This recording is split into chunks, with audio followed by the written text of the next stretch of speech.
Well, you're listening to Kirk Franklin's Smile, which can be a simple word, right? But something that can be hard to do when you're holding in so many unexplained emotions. It's something our next guest had to battle with for years as he worked to redefine what it means to stay true to himself in the pulpit.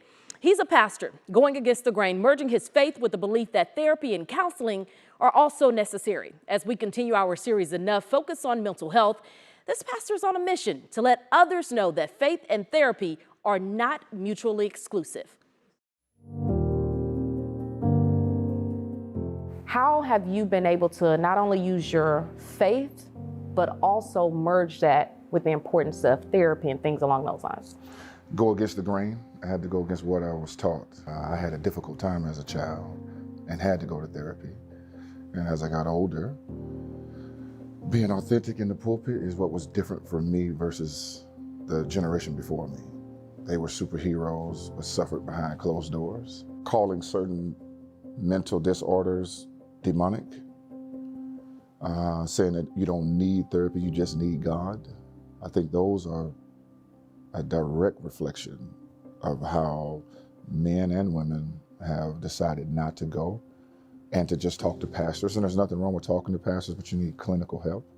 And so the messaging across the pulpit has to change and to be more accepting to going to therapy. So for me, I was able to merge those worlds, and then I went to school and minored in counseling. So I realized it was okay and that God is a counselor.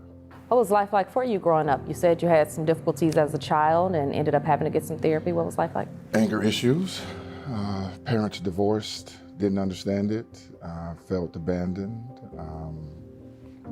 Real strong church ground people. My parents were very, very educated, but I was just kind of the black sheep of the family. Every mistake that could be made, I made it. Once we hit rock bottom, I went to a counselor. I tried to commit suicide. I took about 20 Aleve pills. And in reality, the truth is I didn't want to die. I just wanted somebody to talk to me and somebody to tell me they loved me. How can we get to a point where men feel comfortable just expressing all of it? So regular conversation about how you're doing and regular conversation about how your day is going. Regular conversation makes a man feel like he can talk to you.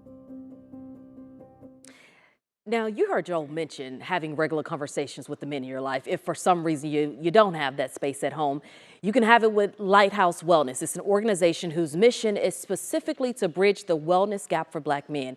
They're kicking off a new program Sunday, February 26th, where they are providing free group therapy.